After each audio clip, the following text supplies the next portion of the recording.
1,00,000 మంది శివభక్తులతో కలిసి మహారుద్రాక్ష పూజలో పాల్గొనండి. వెంటనే కాల్ చేసి మీ పేరును నమోదు చేసుకోండి.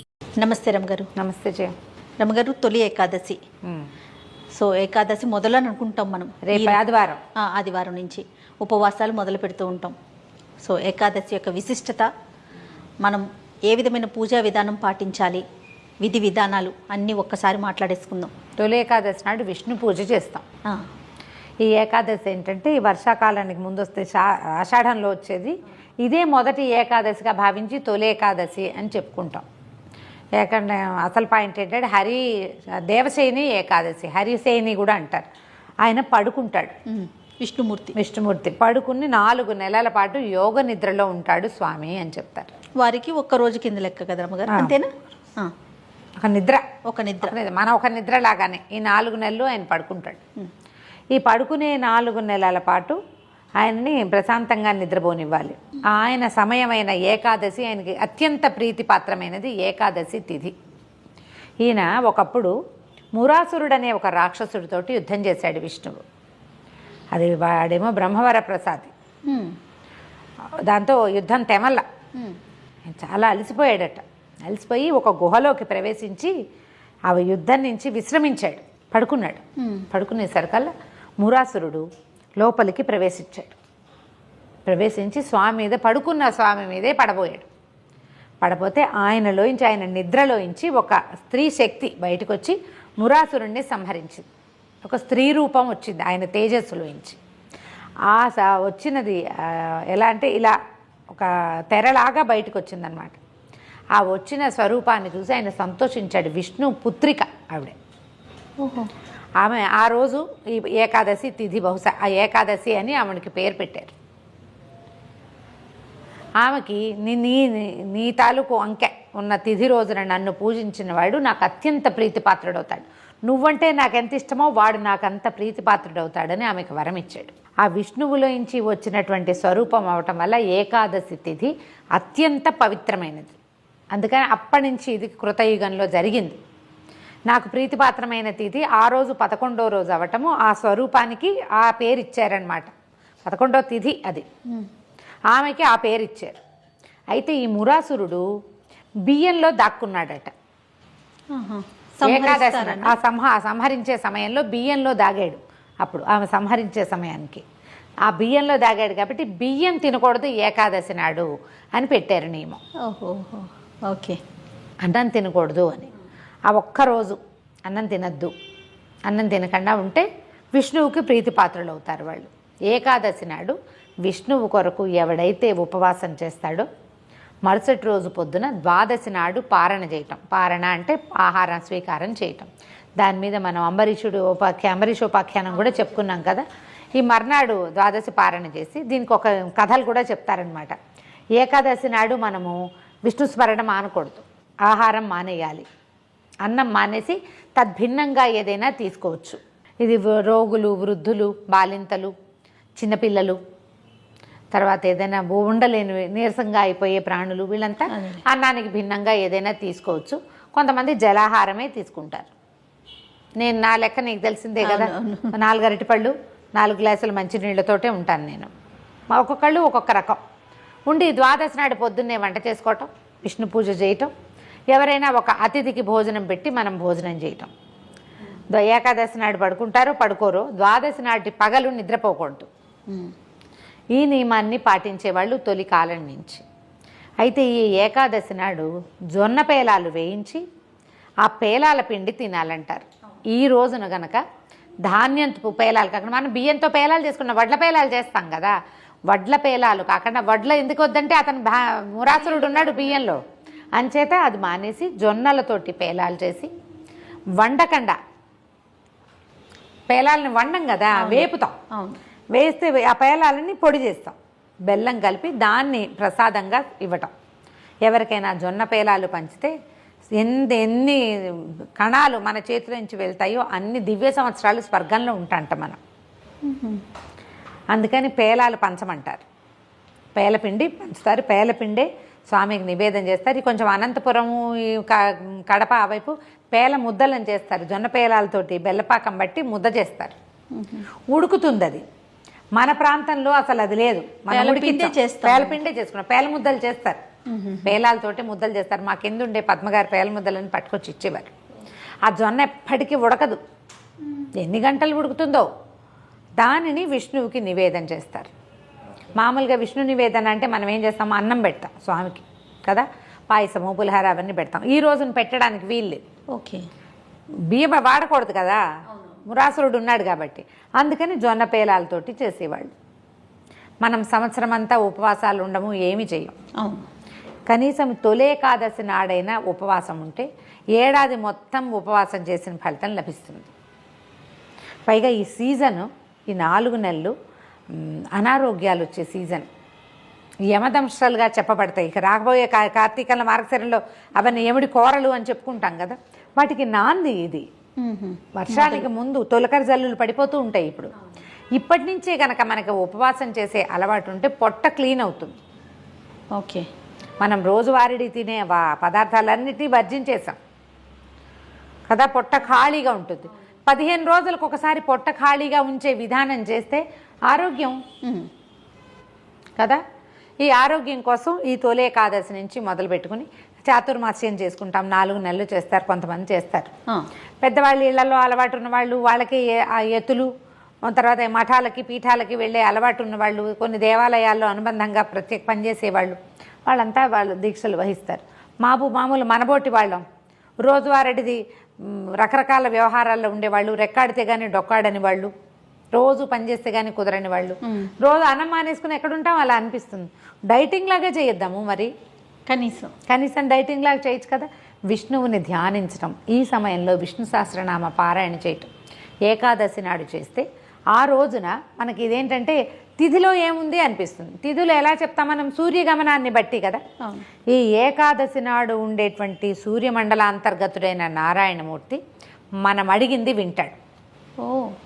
ఈ తిథి గొప్పతనం, ఆ సమయంలో సూర్యుడి కిరణాలు నేలకి తాకే లక్షణం ఏంటంటే వినే లక్షణంతో ఉంటుంది. నువ్వు సహస్రనామ పారాయణ చేయి, వింటాడు భగవంతుడు. మనకి అది ఉంది కదా. ఇప్పుడు చూడు, సూర్యమండలం ఒక్కొక్కసారి భూమికి దగ్గరగా ఉంటుంది, ఇవాళ పాజిటివ్గా ఉంది, మనం ఎన్నున్నాయి మనకు అవన్నీ ఉన్నాయా, వాటిలో ఇదొక పాయింట్. అందుకని ఉపవాసం చేయలేకపోతే పగలు ఏదైనా టిఫిన్ తిను, కనీసం రాత్రి ఏవో 4 పళ్ళు తిను, పొద్దునోసారి సాయంత్రం ఒకసారి విష్ణు సహస్రనామ పారాయణ చేయి. ఈ రోజున ఎవరితోటి పోట్లాడిపోక, దుర్భాషలు ఆడద్దు, అబద్ధాలు ఆడద్దు, ఏ దొంగ పనులు చేయొద్దు. ఈరోజు నీ నియమం నీ బతుకుని కాపాడుతుంది. పెద్దవాళ్ళు మనకి ఇవన్నీ ఎవరు పెట్టారు, మన ముందు ఉన్న ఋషులు కదా. వాళ్ళు ఏమిటంటే దీర్ఘదర్శులు, ముందు కాలాన్ని చూడగలిగేవాళ్ళు. ముందు కలియుగం బాగా బలిసిన కొందికి ప్రజలు ఇలాగేమి దేవుడు ఇది లేకుండా అయిపోతారని ఇలాంటి గట్టి నియమాలు ఏర్పరిచారు. కనీసం ఈ ఒక రోజైనా చెయ్యి అని. ఏకాదశి నియమాన్ని కనుక మనం తొలి ఏకాదశి నాడు మొదలు పెట్టుకుంటే ఈ తొలి ఏకాదశి నుంచి ఈ 4 నెలలు చేయొచ్చు. లేదా మళ్ళీ తొలి ఏకాదశి దాకా చేస్తాను అని పెట్టుకో, ఒక సంవత్సరం, నెలకు 2 సార్లు. అద్భుతం కదా, నీకు ఆరోగ్యం బాగుపడుతుంది, బుద్ధి పరిపరి విధాల పోదు. ముందు నీకు తిథుల మీద దృష్టి ఉంటుంది, సూర్యుడి నడక మీద ఒక అవగాహన ఉంటుంది, మంచి చెడు క్రమశిక్షణ, మంచి చెడు తెలుస్తాయి. ఈ రోజు ఇది వాళ్ళ పౌర్ణమి అనే అవగాహన వస్తుంది. నీకు బతుకు ఒక కుదురొస్తుంది. ముందు మనకు కావాల్సింది అదే కదా, అది కదా. కాబట్టి ఇలాంటివి ఏవైనా చాదస్తాలుగా భావించద్దు. చాదస్తం కాదు ఇది, మనకి ఒక క్రమశిక్షణ నేర్చుకునే గట్టి విధానం. దీనికి ఆధ్యాత్మికత జోడించబడింది. నువ్వు అనుకున్నా అనుకోకపోయినా, నీకు నచ్చినా నచ్చకపోయినా, నువ్వు ఒక చోట ఒక నూనె పోసి ఒక దీపం పెడితే వెలుగు వస్తుందా రాదా? 200%. నేను అగ్గిపులు గీయటమే నాకు సరదా, వెలుగు వచ్చినా లేదా నాకు అక్కర్లేదని నీకు అక్కర్లేకపోయినా నలుగురికి దారి చూపిస్తుంది నువ్వు పెట్టిన దీపం. ఇవి మనం చేసేవి ఆ దీపాలు లాంటివి. గీసి ఆర్పేసేది కాదు, వెలిగించాక నువ్వు వెలిగించాక దాని వెలుగు అది ఎక్కడెక్కడ వెళ్ళగలదో అంత దూరము దాని జ్యోతిని బట్టి అది వెళ్ళిపోతూ ఉంటుంది. ఆధ్యాత్మిక జ్యోతి కూడా అలాంటిదే. తెలియక వెలిగించినా కూడా. అవును, అప్పుడప్పుడు అనిపిస్తుంది రమ్మగారు, భారతదేశంలో పుట్టినందుకు మనం ఎంత అదృష్టవంతులం. అవును. మన మహర్షులు ఋషులు ఎన్ని అద్భుతమైన విషయాల్ని చెప్పారు కదా రమ్మగారు. అవును. అదే మిగతా దేశాల వాళ్ళకి ఈ అదృష్టం లేదేమో అని లేదు, మన దాన్ని మనం వదిలిపెట్టేస్తున్నాము. ఎవరైనా చెప్తే దాన్ని చాదస్తంగా భావిస్తున్నాం. పోనీ మళ్ళీ ఇందులో కూడా కొంతమంది ఏం చేస్తారు, ఒక కాంప్లికేటెడ్ చేసేసుకుంటారు, చాదస్తాన్ని పెంచేసుకుంటారు. నీకు ఏ నియమం చెప్పబడిందో అందులో ఉండకుండా పక్కవాడి నియమం ఏదో చూసి అందులో కూడా దూకుదామనిపిస్తుంది. మనకు ఎంతవరకు నియమం ఉందో అంతవరకే చేసి స్వధర్మ నిధనం చేయాలి. ఎవడైనా మీకేం చెప్పబడిందో అది చేయాలి, అది చేసి ముందుకెళ్ళిపోవాలి. పోనీ పక్క వైపు చూసినా అది పూర్తిగా చేయగలమా? చేయలేము. అది కదా సమస్య, చేయలేకపోతాం. ఎందుకంటే మనది కాని దాన్ని మనం భయం వేస్తూ ఉంటుంది కదా, అన్నిటికీ ఇది తప్పేమో అది తప్పేమో అని అనుమానంగా ఉంటుంది. నువ్వేం చేయాలో అది చేయి, నీకు చెప్పబడిన నియమం వరకు చేసుకో, హాయిగా వెళ్ళిపోతావు. ఈజీగా సులువుగా ఉండే ఉపాయాలు తీసుకో, దాన్ని నియమంగా పెట్టుకో, మానేయకుండా. ఏకాదశి నాడు నేను నా నియమం ఒకటే చేయ, పళ్ళు ఏవో నీళ్లు తాగండి అంతే, ఏదైనా ద్రవ పదార్థం తీసుకోండి. ప్రధానమైంది చేస్తున్నారండి మీరు ఇట్లా? చాలా కాలం నుంచి చేయం. అంటే పెళ్లి కాకముందు? అప్పుడు లేదు, మా అమ్మ వాళ్ళు ఉండేవాళ్ళు, మమ్మల్ని ఎప్పుడు ఉంచల. పెళ్ళైన తర్వాతే అలవాటు చేసుకున్నాం. మామూలుగా శనివారం రాత్రిపూట భోజనం చేయకపోవటాలు అవి ఉన్నాయి. కానీ ఏకాదశి నియమం, మీరు ఇవాళ తిథి ఏకాదశి అనగానే పొద్దున్నే మూతికి తాళం వేసుకోండి. నేను చెప్పబోయే నియమాలు అవి.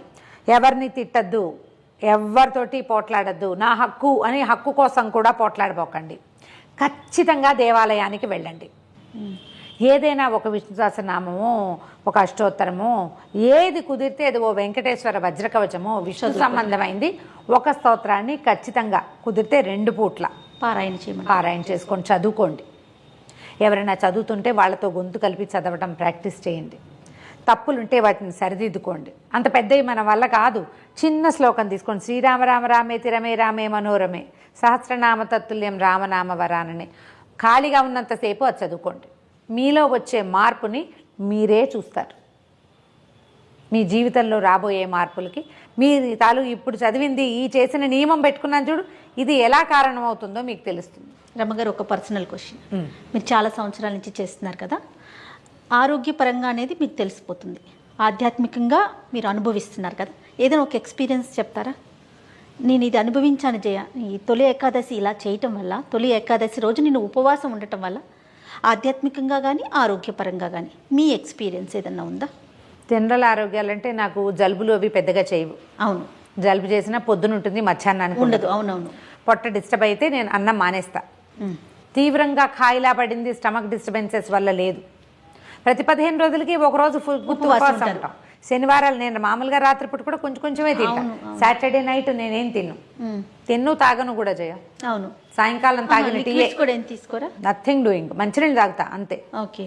ఈ మామూలుగా అయితే నా ఏజ్కి నాకు కొంచెం అనారోగ్యం, మా ఇంట్లో ఉన్న మిగిలిన వాటి దృష్టి అందరికి స్టమక్ డిస్టర్బెన్సెస్ ఉన్నాయి మా ఇంట్లో, నాకు చాలా తక్కువ ఉంది. అది ఏకాదశి వల్లనే అనుకుంటా నేను, ఉపవాసం వల్లే. ఏకాదశి అంటే శనివారాలు కూడా ఉన్నాయి కదా, అదే ఉపవాసం వల్లనే. ఖచ్చితంగా ఆధ్యాత్మికంగా చెప్తాను జయ, నేను చిన్నప్పటి నుంచి భక్తురాలని అది కాదు, మామూలుగా అందరి పిల్లలాగానే ఆటకాయితనం, అల్లరి అన్నీ ఉన్నాయి నాకు. దీన్ని డెవలప్ చేయడానికి నాకు ఎవ్వరూ గురువు లేరు, ఆధ్యాత్మిక గురువు లేరు. ఇప్పుడు సభాముఖంగా కూడా చెప్పేస్తున్నా అందరికీ, ఇప్పటిదాకా నేను ఎవరినైనా నా గురువుగా భావించినది లేనే లేదు, ఫాలో అయింది లేదు. అందరినీ ఊరికే జస్ట్ వాళ్ళ మాటలు వింటాను కానీ వాళ్ళని గురువుగా భావించి వాళ్ళ మాటలు అన్నీ ఫాలో అవటం, వాళ్ళు ఏది చెప్తే అది చేయాలనుకునే భావన రాలా నాకు. మా పెద్ద బావే నాకు విద్యా గురువు, మంత్ర గురువు కూడా. ఓహో. ఆయనే నాకు అష్టాక్షర ఉపదేశం చేసే బావే. ఆయన మా కాలేజీ ప్రిన్సిపల్ అవ్వటం వల్ల నా చదువు కూడా, మా పెద్ద బావ అంటే నేను బావ అంటే మా అక్క భర్తగా తెలుసు, అర్థమవుతోంది నీకు. నేను పుట్టడానికి కనీసం 15 సంవత్సరాల ముందు మా ఇంటికి వచ్చారు. మా అక్కయ్య పిల్లలు 4 పిల్లల్లో 3 నాకంటే పెద్దవాళ్ళు, మా వారి కంటే కూడా పెద్ద. Okay okay. మా పెద్దక్కయ్య చాలా పెద్దది కదా, లాస్ట్ కదా, నేను చివరి దాన్ని కదా. మా బావ వచ్చిన తర్వాత మా ఇంటికి మా అక్కయ్య పెళ్ళైన తర్వాత 8-10 ఏళ్లకో పుట్టే నేను. నాకు మా నాన్నగారితో కంటే మా బావతోటి ఎక్కువ చనువు. ఆయన తప్ప నాకు ఇంకో గురువు లేనే లేరు. ఆయన ఆధ్యాత్మిక గురువుగా ఆయన లేడు, జస్ట్ మంత్రోపదేశం చేశాడు మా బావ. నాకు నా అచీవ్మెంట్లని అయ్యో పెద్ద బావ లేడే అనుకుంటాను నేను. ఆయన సంతోషిస్తాడని. పెద్దబావ ఎప్పుడో పోయారు మా బావ, నా పెళ్ళికి ముందే. అవునా? Sudden death. అనారోగ్యం వచ్చిపోయారు. అంతే తప్ప నాకు ఆధ్యాత్మిక గురువే లేరు. కానీ నా ఆధ్యాత్మిక ప్రగతికి ఉపవాసాలు కారణమైనాయని భావిస్తాను జయ. నేను మా ఇంట్లో ఏం లేదు, మా అత్తవారింట్లో అంత పెద్దగా వాళ్ళు ఉంటారు కానీ నీ కంపల్షన్ లేదు, చేయవలసిందే అలాంటివి మాకు లేవు. ఓకే. మిగిలిన వాళ్ళు ఎవరు చేయటం లేదు, మాకే ఉంది, మా ఇద్దరికీ ఉంది, మేము పెట్టుకున్నాం అది.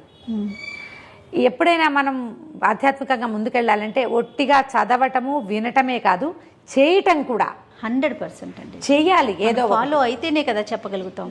నేను అలా ఒక సౌందర్యలహరి శ్లోకం తీసుకుంటాను, శుక్రవారాలు ఏదో ఒక శ్లోకం అంటూనే ఉంటాను.